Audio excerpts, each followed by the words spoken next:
Несмотря на развитие цифровых технологий и повсеместный доступ в интернет, в ИНТЕ сохраняется добрая традиция пополнения библиотечных фондов через подписку. В предстоящем учебном году школы города получат от республики комплекты журналов на коми-языке. В этом году временно исполняющий обязанности главы Республики Коми Ростислав Эрнстович Гольштейн дал поручение обеспечить все школьные библиотеки за счет средств республиканского бюджета изданиями на коми-языке для детей.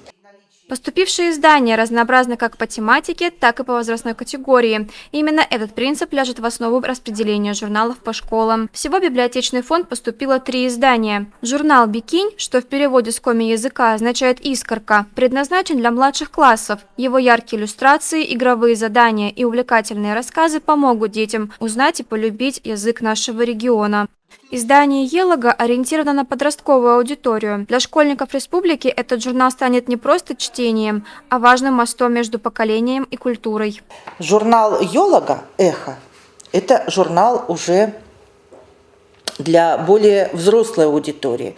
В этом журнале есть публикации не столько художественные, сколько социально-исторические, общественные публикации.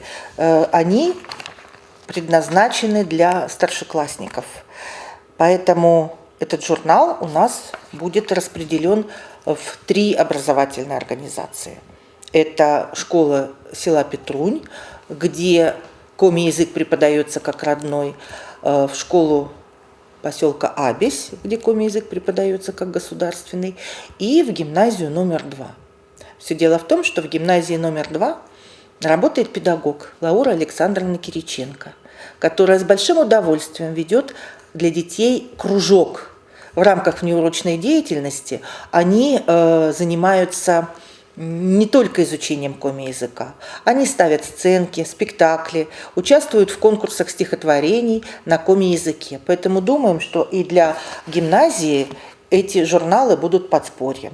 На региональном уровне было принято решение уделить внимание всем участникам образовательного процесса, включая педагогов и родителей. Для возрастной аудитории в библиотеках появится литературно-художественный журнал «Бойвев Коджув», что в переводе с коми означает «северная звезда». Этот вклад в библиотечный фонд особенно важен для муниципального округа, где проживает коренное население республики. Издания на родном языке помогают сохранять культурное наследие и поддерживают интерес к коми-языку среди всех поколений. Коми-язык разговорным является у нас на сегодняшний момент больше в селах, чем в городе. Хотя в городе тоже живут люди, которые говорят на коми-языке и общаются с друг другом. Думаем, что школьные библиотеки будут открыты не только для детей, но и для педагогов и для родителей, которым будет интересно познакомиться с этими изданиями.